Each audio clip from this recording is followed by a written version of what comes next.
खीरपुर कस्बा बेहद अच्छा कस्बा है। इस कस्बे के चारों ओर जंगल, सुंदर पहाड़ियाँ, झरने और तालाब हैं, जो कि इस कस्बे की सुंदरता में 4 चांद लगा देते हैं। हमारा खीरपुर तो इतना सुंदर है कि मैं तो मरने के बाद भी यहीं रहना चाहता हूँ। ये कैसी बात कर रहे हैं आप महाराज? सच ही कह रहा हूँ। हमारा राज्य किसी स्वर्ग से कम है क्या? नहीं महाराज, बल्कि मैं तो कहती हूँ कि उतनी सुंदरता शायद स्वर्ग में भी नहीं होगी जितनी हमारे राज्य में है। पर यही सुंदरता हमारे राज्य के लिए अहितकारी बनी हुई है। इस बात का तो मुझे भी गम है महारानी कि कहीं ये सुंदरता एक दिन हमारे राज्य की जनता के लिए दुश्मन न बन बैठे। जब भी किसी पड़ोसी राज्य के राजा को हमारे राज्य की सुंदरता के बारे में पता चलता है, वो हमारे राज्य पर कब्जा करने की कोशिश करता है। सिर्फ कोशिश ही कर सकते हैं महाराज। आपके रहते हुए कोई दुश्मन हमारे राज्य का कुछ नहीं बिगाड़ सकता। पर अब मैं बूढ़ा हो रहा हूँ महारानी, मैं कब तक अपने राज्य की रक्षा करता रहूंगा? अब मुझे राजगद्दी के लिए कोई उत्तराधिकारी चाहिए। राजा की इस बात से रानी की आंखों में आंसू आ गए थे, क्योंकि वो इस राज्य को इसका उत्तराधिकारी नहीं दे पाई थी। राजा तो वैसे बेहद बहादुर थे, लेकिन अब उनकी उम्र दिन प्रतिदिन बढ़ती जा रही थी। अब आपको दूसरा विवाह कर लेना चाहिए महाराज। यही राज्य के हित के लिए आवश्यक है। मुझे क्षमा कर दीजिएगा, मैं आपको और इस राजघराने को इसका वारिस नहीं दे पाई। इतना कहते हुए रानी की आंखों से आंसू टपकने लगे।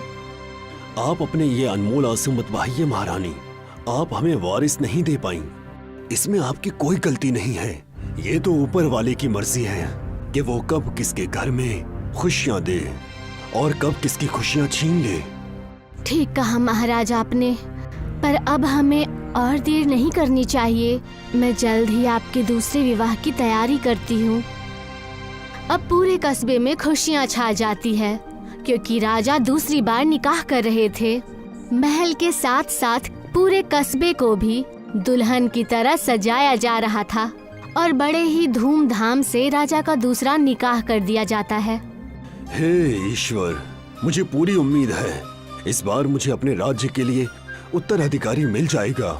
देखते ही देखते राजा की दूसरी निकाह को भी 2 साल से अधिक वक्त हो जाता है, लेकिन दूसरी बीवी से भी राजा को कोई बच्चा नहीं हो पाता।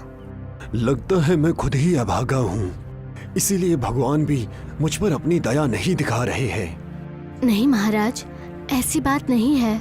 आपकी दूसरी शादी से भी आपको संतान नहीं हुई। मुझे उम्मीद है कि जल्द ही वो खास आदमी हम सबके सामने आ जाए, क्योंकि अब तो मेरा शरीर भी धीरे धीरे साथ छोड़ रहा है। तभी राजा जोर से खांसने लगता है। आप ठीक तो है ना महाराज? हाँ, मैं ठीक हूँ, बस थोड़ा मन दुखी है।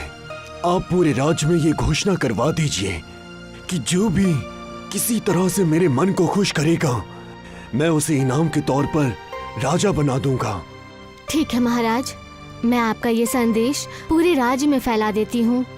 अब रानी के कहने पर कुछ संदेशवाहक पूरे कस्बे में राजा की कही हुई बात को फैला देते हैं कि जो भी राजा के मन को प्रसन्न करेगा वो इस कस्बे का राजा बनेगा। ये खबर सुनकर कस्बे के सभी लोग अलग अलग तरीके अपनाने लगे। ले लीजिए महाराज, ये सुगंधित फूलों की माला पहन लीजिए। ऐसे फूल तो मैंने आज तक नहीं देखे। महाराज, मैं इन फूलों को हिमालय पर्वत से खास आपके लिए लेकर आया हूँ।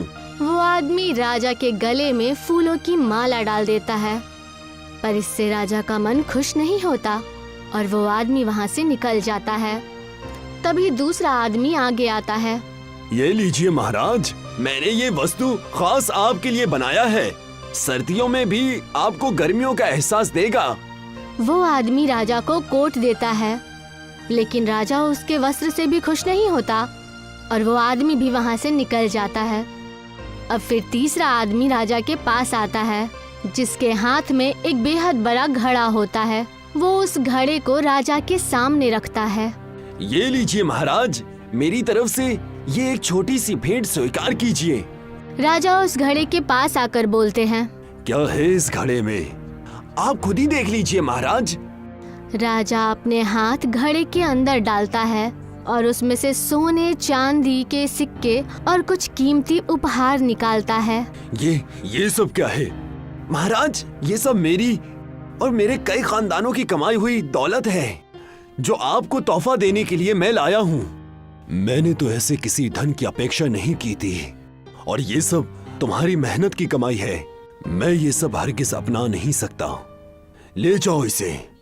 वो आदमी अपना घड़ा उठाकर वहाँ से वापस हो जाता है।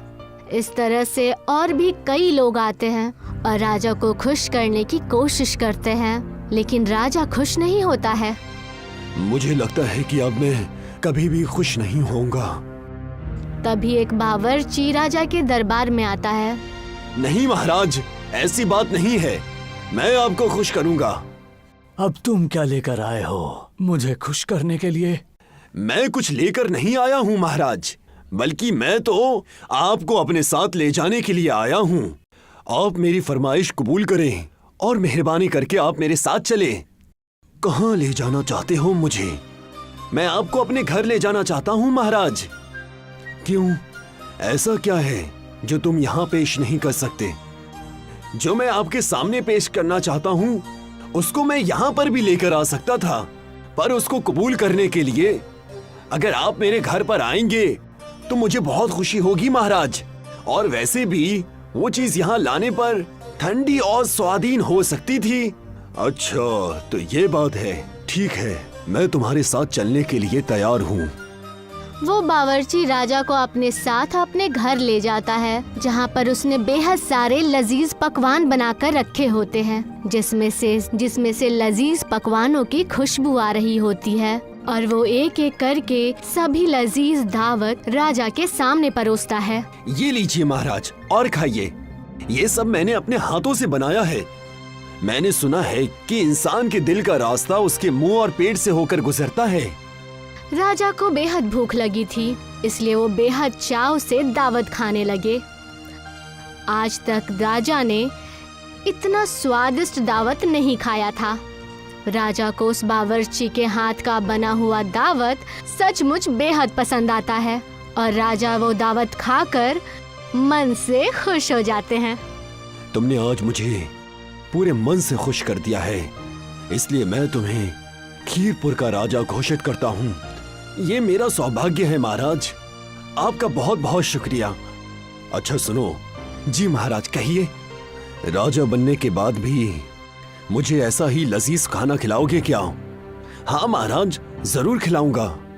मैं सच कहूँ तो मैंने आज तक किसी भी राजशाही दावत में इस तरह का खाना नहीं खाया था और ना ही हमारे दरबार के किसी भी रसोइये के हाथों में ऐसा जादू है जो कि तुम्हारे हाथों में है।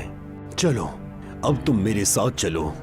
अब राजा उस बावर्ची को अपने साथ राज दरबार में ले आता है और राजा अपने हाथों से उसे राज मुकुट पहनाकर और राजगद्दी पर बिठाकर उसका राज्याभिषेक करता है। आज के बाद तुम खीरपुर के नए राजा हो और मैं इस पद का सारी जिम्मेदारियां तुम्हें सौंपता हूँ। बावर्ची अब खीरपुर का राजा तो बन गया था, पर उसमें अभी भी वही नम्रता और सादगी थी। वह अपने पूरे राज्य दरबार के लिए अपने हाथों से दावत बनाया करता था, जिस कारण सभी दरबारी उससे बेहद खुश थे। शायद आपकी किस्मत में इस महान राज्य का राजा बनना लिखा था, इसीलिए 2 शादियां करने के बाद भी महाराज को कोई भी संतान नहीं हुई। शायद हाँ, मेरी किस्मत बहुत अच्छी है, पर उससे भी अच्छा है मेरे हाथों का स्वाद, जिसके सभी लोग दीवाने हैं।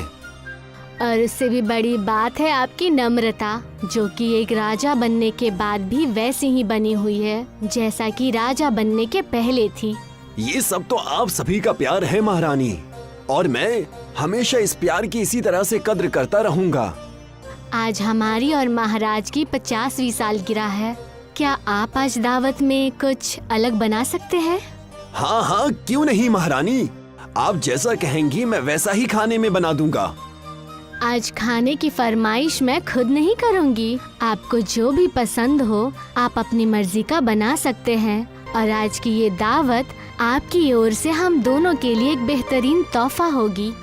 ठीक है महारानी, मैं आपको और महाराज को बहुत ही शानदार और लजीज खाना खिलाऊंगा। बावर्ची राजा उसी दिन से रात के खाने की तैयारी में लग जाता है।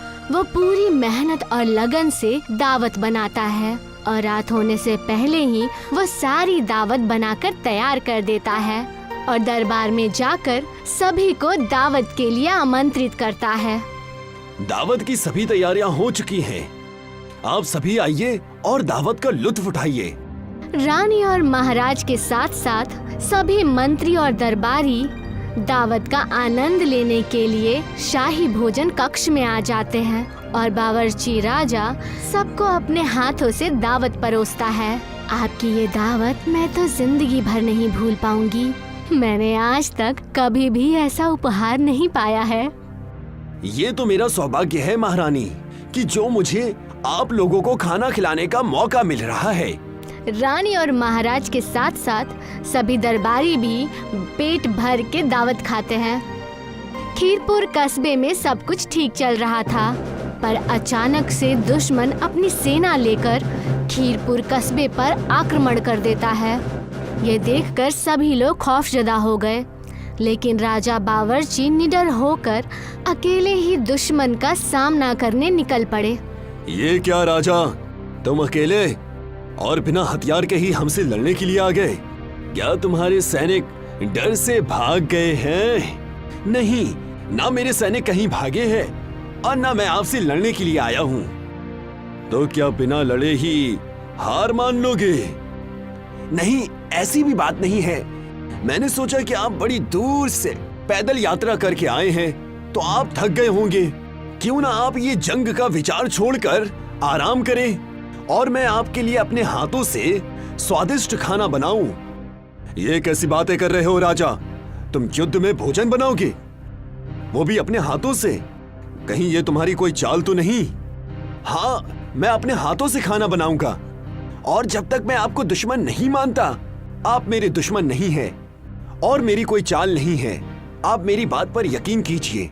दुश्मन राजा सचमुच बेहद दूर से आने की वजह से बेहद भूखा और प्यासा था, इसलिए वो अपनी पूरी सेना लेकर राजा बावर्ची के साथ उनके महल में आ जाता है, जहां राजा बावर्ची अपने हाथों से सभी के लिए स्वादिष्ट भोजन बनाते हैं। कहीं इस भोजन में जहर तो नहीं मिलाया है आपने? राजा बावर्ची सबके सामने पहले खुद सभी पकवानों को चखते हैं, जिससे दुश्मन राजा की ये शंका दूर हो जाती है और उसके बाद दुश्मन राजा बड़े ही चाव से बेहद सारे लजीज पकवान पेट भर कर खाते हैं। हमें आपके हाथ से बनाया हुआ खाना बहुत पसंद आया है और आपका ये खिदमत देखकर मैंने जंग का विचार छोड़ दिया है और आपसे दोस्ती करने का फैसला किया है। इस तरह से आपने भोजन बनाने के हुनर और अपनी सादगी और बुद्धिमत्ता की वजह से राजा बावर्ची ने कई युद्धों को रोककर अपने दुश्मनों को भी अपना दोस्त बना लिया, जिससे वो पूरी दुनिया में बावर्ची राजा के नाम से मशहूर हो गए।